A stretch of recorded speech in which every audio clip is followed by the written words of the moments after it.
ऐसी घटना है जिसकी जितनी निंदा की जाए उतना कम है। यकीनन आतंकियों द्वारा एक कायरतापूर्ण घटना को अंजाम देने का प्रयास किया गया, जिससे देश न सिर्फ मर्माहत है बल्कि आक्रोशित भी है। और देशवासियों के आक्रोश की भावना से मेरे प्रधानमंत्री जी भी पूरी तरीके से सहमत हैं। इसके पूर्व भी पुलवामा में जब ऐसी घटना घटी थी, उस वक्त भी आतंकियों को और उनके आकाओं को मुंह तोड़ जवाब देने का कार्य हमारी सरकार प्रधानमंत्री जी के द्वारा किया गया। मैं आप सबके माध्यम से देशवासियों को यह आश्वस्त कराना चाहता हूँ कि एक एक बूंद का बदला, जो खून बहा है उसकी एक एक बूंद का बदला लिया जाएगा। कोई भी आतंकी और उनके आका, उनको अब नहीं बख्शा जाएगा। उनको उनकी ही भाषा में करारा जवाब दिया जाएगा। और ये विश्वास भारतवासियों का हमारे प्रधानमंत्री जी पर है। पूर्व में भी उन्होंने करके दिखाया है और इस बार पुनः इसका जवाब दिया जाएगा।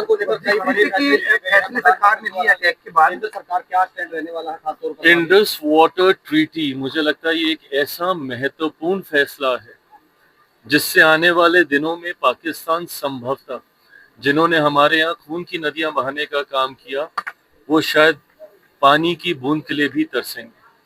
हमारे देश की 6 नदियों के पानी का लगभग 80% हिस्सा हम लोग उनके यहाँ देते थे। ये हमारी दोस्ती थी, ये हमारी इंसानियत थी, ये हमारी मानवता थी, और उसकी उन्होंने कभी कद्र नहीं की।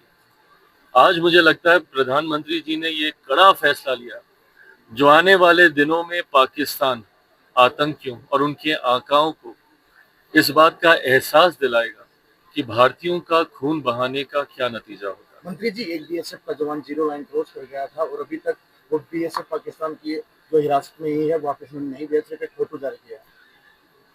भारत हर संभव प्रयास करेगा कि वो जल्द से जल्द वापस आए। बहुत ज्यादा जानकारी इसको लेकर मैं साझा नहीं कर पाऊंगा, बट हाँ, इतना विश्वास जरूर रखिए कि वो सुरक्षित जरूर वापस। एक और स्ट्राइक जो है दोबारा देखने को मिलेगी, खासतौर पर जिस प्रकार से पिछली बार। देखिए, ये विषय ऐसे हैं जिसपे सार्वजनिक चर्चा नहीं की जा सकती है। बस मैं इतना जरूर विश्वास दिलाऊंगा कम शब्दों में कि उनको उन्हीं की भाषा में आतंकियों को उचित समय पर उचित जवाब। चुनावी वर्ष है ये, और मैं मानता हूँ कि जिस तरीके से प्रधानमंत्री जी की सोच और डबल इंजन की सरकार बिहार में कार्य कर रही है, इस सोच पर जनता का विश्वास है।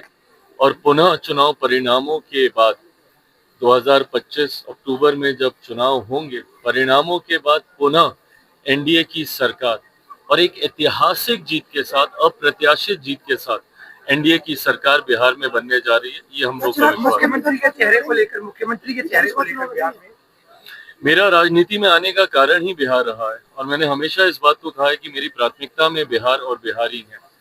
मैं दिल्ली में रहा हूँ, बम्बई में मैंने काम किया, और मैंने देखा है कि किस तरीके से मेरे प्रदेश के लोगों को पलायन कर कर भारत के दूसरे राज्यों में, देश के दूसरे कोनों में जाकर वो रहने के लिए मजबूर होते हैं।